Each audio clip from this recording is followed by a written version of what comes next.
Jameson speaking. No, not to you. Huh? But the whole area will be destroyed. LS me. Everything's happening just like he said it would.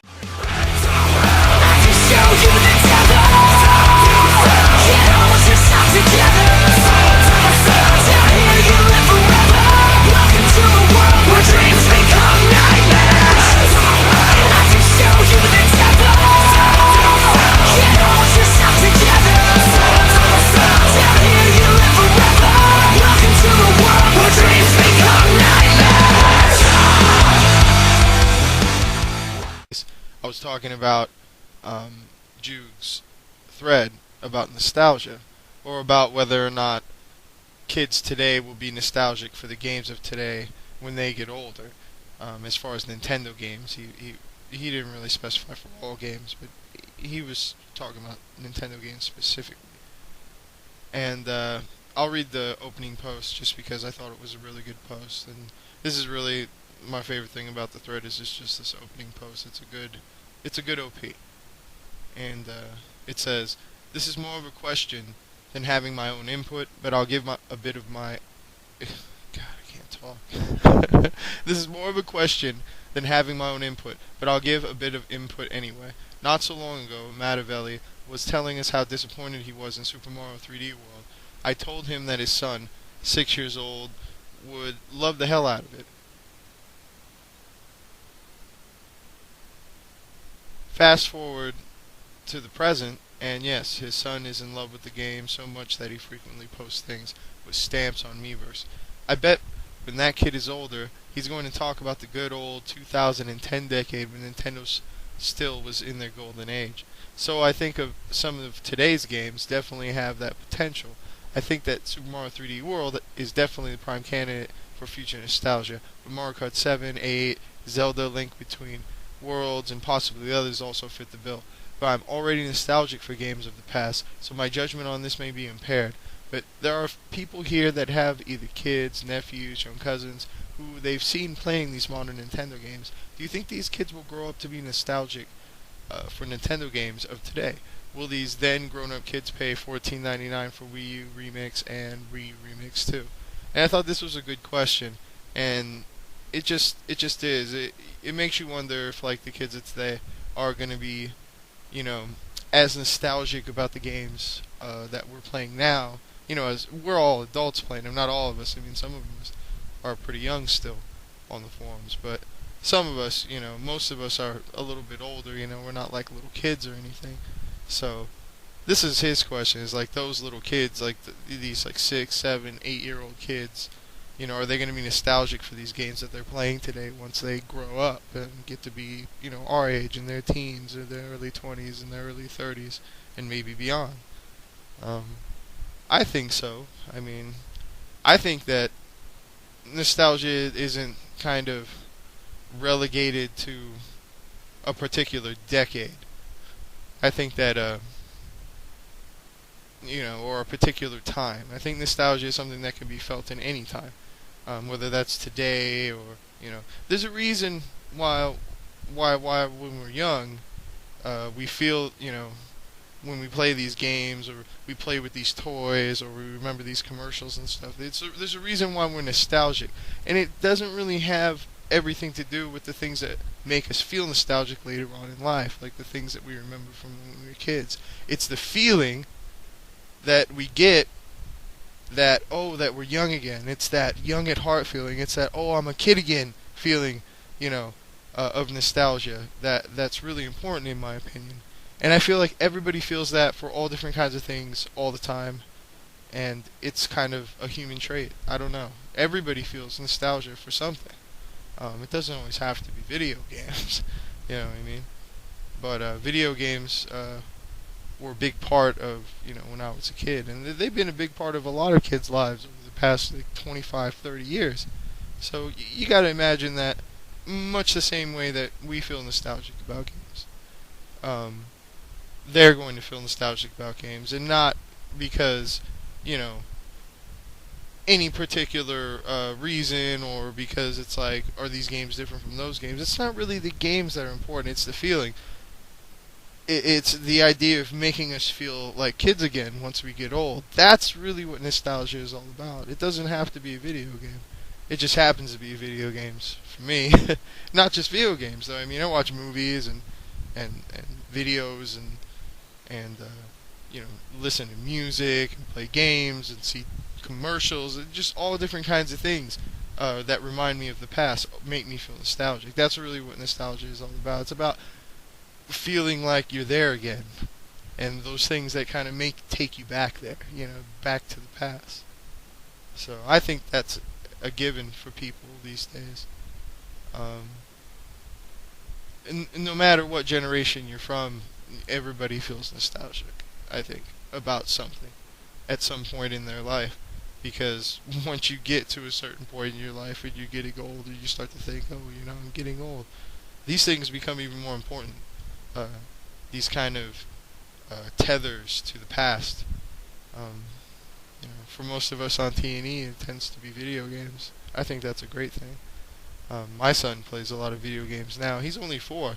He's been playing video games for about a year now, though. I mean, since he was 3, he's been playing, you know, Nintendo and Smash Brothers and all different kinds of stuff. So, I imagine when he grows up, once he's old enough to, like, you know, remember all of these things, I don't know how much he's going to remember from, you know, what age it's going to begin his memory in terms of what he's going to remember. But I think what he does remember, he's going to be very nostalgic about once he gets older. I mean, those things are going to make him think about when he was a kid, when I was still around, if I'm not around anymore. You know, nostalgia is really important, and I think that people miss that because they always think like there's this like bad connotation, or I don't even know what the fuck, you know, what I'm trying to say. What am I trying to say? There's a stigma associated with nostalgia when it comes to Nintendo, as in being too nostalgic is a bad thing, and nostalgia's never bad, guys. Nostalgia, the feeling of nostalgia is never a bad thing, you know. It can make you long for the past, and some people might feel sad about it, but most of the people feel sad about it because they remember the good times. But not everybody has good memories from when they were kids.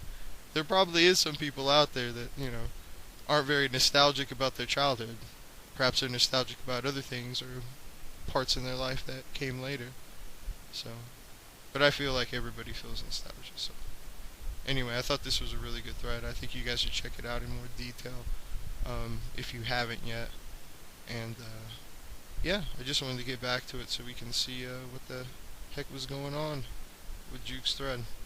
Anyway, I think we'll just wing it and go check out the forums and see what's going on. I mean, I've been seeing a lot of stuff. Wait, Zyro finally replied to my, you know, me trying to hook him up with some info on Titanfall. But apparently he's been performing some kind of experiment or something. I don't know. We'll leave it at that. I'm not even going to go there. I'll let him explain it like in his videos in detail and stuff. So like if you're into that shit, you can like check it out, you know, which is cool because, you know, I'm not really, you know, even the people I'm not a big fan of, I feel like I should be supportive of them just because we all post here. I know that sounds kind of strange, but that's really how I feel about it. Let's go back and let's finally check out the fucking CT. I mean, there's all kinds of other stuff going on. I read that, you know, there's a new Fatal Frame or something coming out. Fry just posted about this. This was just like the last post in the CT, if I'm not mistaken. We'll just talk about that for a second because that's fucking brand new. I mean, check it out. Fatal Frame announced. So that's cool because, I mean, it makes perfect sense. The whole camera thing and the flashlight. I mean, the gamepad could be used really well for, you know, horror games, I think. I mean, it worked really good for Zombie U. Anyway, I thought that was cool. Fucking Asech with his posting gifs from beyond the beyond. And this gift did make me feel old. But I am old, so, you know. And look how excited Matt is about the fucking about Monster Hunter 4. He really wants Monster Hunter 4. I'm gonna try and read this because I think it'll be funny out loud. happy, make me super hope, slay, break, parts, rare drops, epic ride back. Oh, Pierce, sleep bomb, no cap, must have carve, laggy, nightmares. MH4, stop thinking so beautiful, the art of the hunt's faint, but still hunting must come. Did that sound like, yes, he's excited. He's excited. Like, that's for real. So, yeah. I thought that was really cool. Because, I mean, I'm excited about this new Monster Hunter and stuff. I mean, imagine if it did come to Wii U. We all play Monster Hunter quite a bit. It would fucking be pretty big news for all of us, I think. So, I'm for that. I'm all for that. So, Super Faker Brothers broke the news. Well, no, he didn't break the news, but he brought it to the CT, and I'm very thankful, because this is where I get my news. I come here and like listen to what you guys have to say. You guys got into these interesting conversations about dreams. Everybody's talking about like all the different dreams that they have, and everybody thought it was Lear's birthday and shit. I'm like, I didn't saw his fucking birthday. I knew it was his birthday. I was just waiting for him to say something, and he finally said something somewhere down here. And I'm like, that's great. Everybody thought it was your birthday. Happy fucking birthday, you. This was a great post, though. I mean, not only did he make everybody think it was his birthday, but it was just a great post. You know, I'm not exactly sure what the fuck black milk means. That's kind of cool, I guess. Black milk. She wants some black milk. Whatever the fuck that means, man. You know, you can read into that if you want to, but I didn't fucking write it. So. Oh, yeah. Alrighty. You know, I love how fucking Lear's always, like, Ryu's always talking about Xenoblade and Platinum, and I love him for it, because they're my favorite, and I just love those fucking guys. I love Kanya, and just love everything they've been doing. I can't wait to play Bayonetta 2. The first Bayonetta is a great game. Really fucking great. What is this? Oh, the she's been coming back to the forums and stuff. I like her new little icon. The little watchdog, watch Rossetti icon. It's pretty cool. I like it. It's good stuff. And he had a dream about penis trees once, and Mr. Chris, you know, that's awesome. I should have voted that for a rap. I mean, let's do that right now. Let's just rap vote that, because let's undo my rating, yes, and give it a fucking rap vote, because that's one of the fucking funniest things I've ever said out loud. I love it. Had a dream about penis trees once. True story. True story. Had a dream about penis trees once. You know,